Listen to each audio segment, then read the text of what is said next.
Hello everyone, this is Waterfall Joe and welcome back to another video. In today's video, we're going to be discussing 5 cameras that I think deserve a new model. Now, all of these cameras are unfortunately discontinued and you can still find them on the used market, but I think the 5 cameras that we're going to be discussing just had a lot of cool features. They were kind of quirky, very interesting cameras, and I really don't know why they haven't been brought back yet. So let's dive in. Okay, so the first camera up on our list is the Panasonic Lumix LX100 version 2. Now this camera was released in 2018 and it was discontinued in 2022. It is of course the second model in the LX100 lineup. It utilized a 17 megapixel 4/3 sensor, and this was a really fascinating point and shoot compact travel the world style camera. It did have a pop-up viewfinder on it. It had a 24 to 75 millimeter full frame equivalent zoom. It had Leica glass on it. I mean, this was just an excellent travel companion, street photography. If you had a camera but you wanted something more pocketable, the LX100 II was an excellent option for you. The fact that this camera was a small compact camera point and shoot that used a 4/3 sensor was really impressive, considering that most pocket cameras are utilizing a 1-inch sensor or smaller to give them a more compact size. Now, some of you might be saying, now Joe, I hope you know that the Leica Deluxe is also based on the LX100. So technically speaking, now in 2025, you can buy a Leica Deluxe 8 for over $2,000, and it is essentially an LX100 II. Now, yes, that does mean that the LX100 II still exists to some degree, but what I'm speaking of is I believe Panasonic should come out with an LX100 III with new technology. You know, a lot has changed in the world since 2018. A lot of new tech has come out. Camera systems have come a long way since then, and it would be amazing to see a new version come out. So yes, the Deluxe 8 does exist, and it is the LX100 of 2025. But I do believe that we need a newer, updated model with newer technology. I don't know why there's not an LX100 III. I know that the compact market did kind of crash out before and around COVID, but we are in 2025 now. I hope everyone's looking. Unless you're under a rock, the compact market is skyrocketing with popularity.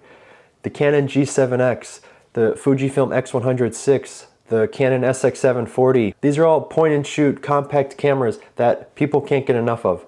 Every single retailer who stocks these cameras cannot keep them on their shelves. There's no reason to believe that if you launched an LX100 III right here, right now, for a respectable price, it would not take off. For example, look at the X100 VI. By far the most popular camera of 2025 and of 2024. Everyone wants it. No retailers can keep it on their shelves long enough to even look at it. It's out the door immediately. I'll tell you this from personal experience. I work at a camera store. Every X100 VI we get, immediately we call the next person on the list and out the door it goes. So this is a great time for Panasonic to relaunch this point and shoot, because of course a few years ago the point and shoots were in a decline because everyone was using their phones.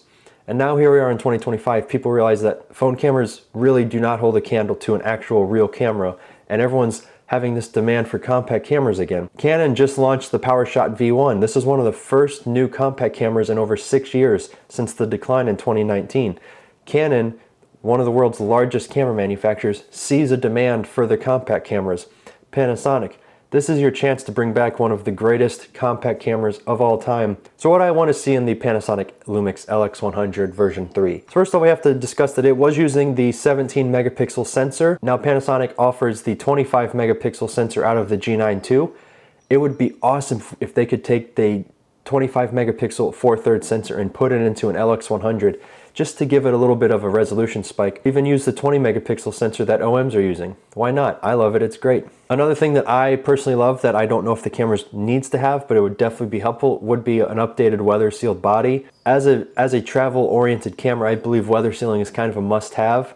Now I do understand that having all of that tech plus weather sealing crammed into a compact body may not be possible. Of course, in 2025, everything has to be USB-C, so give it USB-C charging, USB-C connectivity, update it to the latest Lumix app availability, give it all of the new LUTs that are available, especially on like the S9.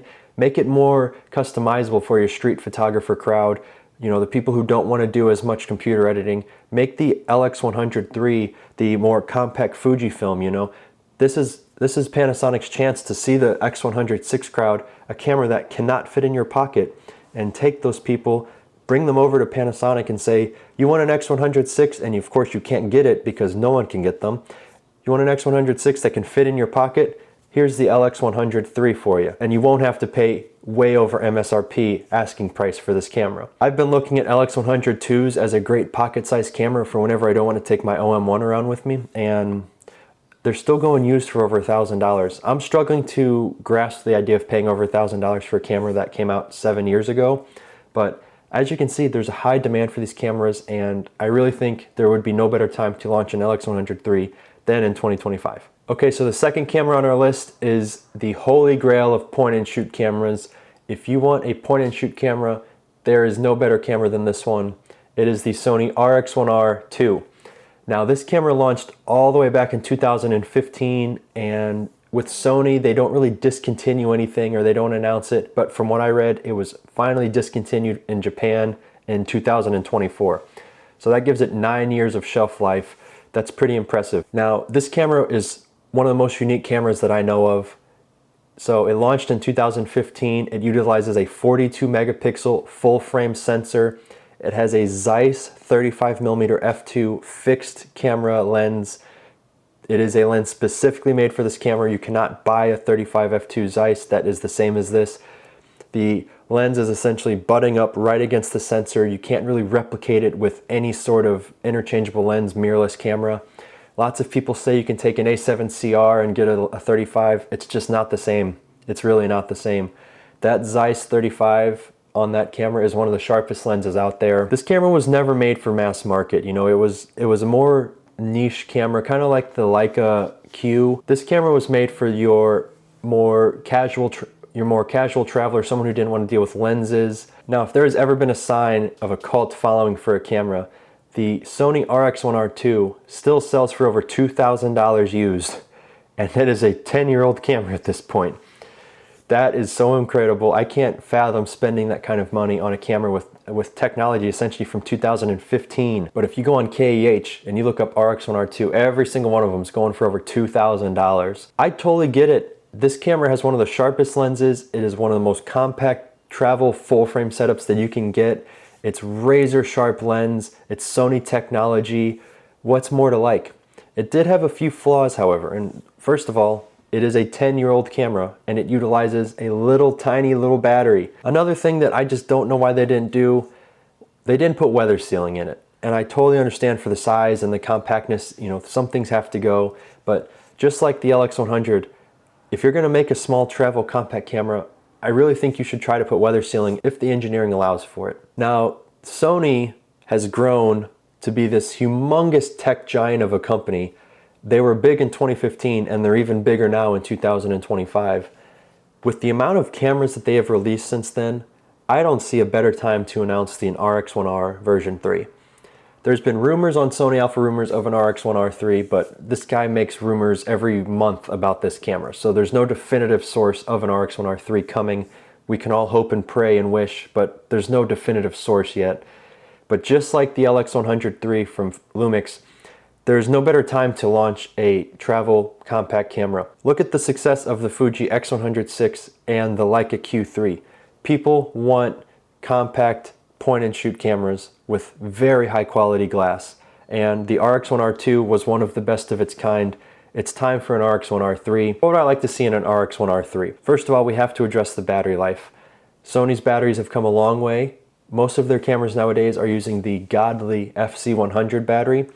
Now, I understand cramming an FC100 battery and a full-frame sensor into a compact camera is not very feasible, but if Sony engineers could somehow make it work, take the technology of the A7CR, it is a small compact camera with the FC100 battery. If Sony could just make that work, I think you could technically take an A7CR, take the lens from the RX1R II, mount it to an A7CR, make it to where you can't take the lens off, and there you go.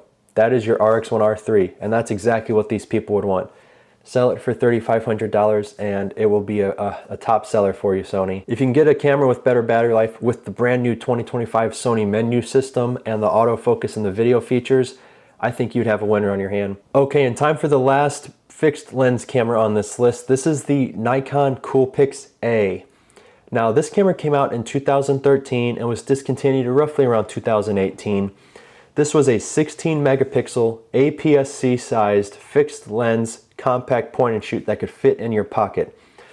Let me just stop for a second and just think of how amazing that is. There's only one company doing that now in 2025 that I can think of, with the Ricoh GR3X and soon the Ricoh GR4. Back in 2013, to have a 16 megapixel crop sensor mirrorless camera that could fit in your pocket, that's impressive even nowadays, 12 years later. So the Nikon Coolpix A utilized an 18.5 millimeter zoom, which was equal to 28 millimeter in full frame equivalent. Camera does not utilize a viewfinder, but they did sell an optional viewfinder for over $450. The Nikon Coolpix A still sells for over $500 used. Now, I don't know if that's because of what the camera is or because of this crazy markup market that we live in where G7Xs sell for over $1,000 and all these 10-year-old point and shoots sell for well over what they're worth. I know back a few years ago you can get a Coolpix A for a few $100. So I do think that partially the reason it's selling for over $500 is because everything that's a point and shoot is marked up right now. But I still think this is an incredible camera, and Nikon has never tried anything like it since this camera. They've made many point and shoots, although here we are in this day and age with no more point and shoots remaining except for the P1100 and P950. But they also had the Coolpix A1000 that was kind of a larger sensor, bigger zoom style camera. And after that, they just gave up. After 2019, they just stopped making them. No one was buying point and shoots anymore. All of these cameras I've been talking about died because no one was buying point and shoots anymore. And now, that was 6 years ago. We live in a totally different market now. Point and shoots are cool again. People want compact point and shoots. We can thank the TikTok generation. We can thank the TikTok videos showcasing off these G7Xs and the SX740s and the X100VIs. I personally love cameras where I can switch lenses and have choices, but your average consumer just wants a nice upgraded version of their phone. People are realizing the iPhones aren't all that they're cranked up to be. So people are wanting that experience of just having a nicer camera. And I think that Sony, Lumix, Nikon, all of these companies have a chance to bring back some of these legendary point and shoot cameras to a market in 2025 that is finally receiving point and shoots again. People want point and shoots again. So the Coolpix A has an awesome opportunity to come back in 2025. Think how much technology has changed since 2013. First of all, Nikon in 2018 started making Z cameras, and that was 7 years ago. We have all of these incredible new Z cameras. I'm currently recording on a Z30 right now. I think Nikon would have an awesome opportunity to take the sensor out of the Z30 or the Z52, cram it in a small compact body. I think their biggest holdup is going to be that lens for the Coolpix A is specific to the Coolpix A. It is a fixed 18mm. There's no zoom to it. Nikon probably doesn't want to put the tooling in to make a lens for a compact camera if they can't guarantee it's going to sell. And however much I like the idea of a fixed lens APS-C pocket-sized camera that's an alternative to the Ricoh, I just don't see Nikon ever going down this path again. Nikon hasn't even expressed any interest in any point and shoot cameras except for their super zooms. And unfortunately, I think that means the Coolpix A is going to be the last of its kind, probably forever. If you're looking for an alternative to the Coolpix A, there's really only one, and it's the Ricoh GR3X and soon the GR4 coming out later in 2025. I have to commend Ricoh for still committing to making a APS-C pocket-sized camera. So Nikon, if you're listening, the world deserves a Coolpix A version 2. I know you're not going to do it, but we certainly would love if you would. Okay, so the next camera on our list is a camera that didn't do as well as it should have when it first came out, but it has a huge cult following now. I am talking about the Olympus Pen F. Now, this camera was launched in 2016, discontinued roughly around 2019, 2020, and this camera, I don't even need to introduce the Pen F. This is one of the most legendary micro four thirds cameras of all time.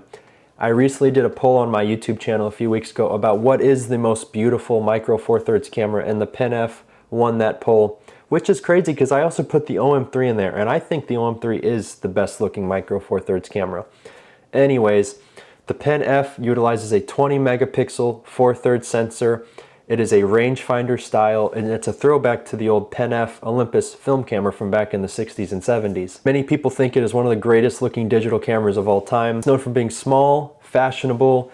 It has the color wheel on the front, which many people love for their outdoor landscape street photography. People nowadays are craving rangefinder style cameras. I think it's a part of that. Trend for a smaller style camera.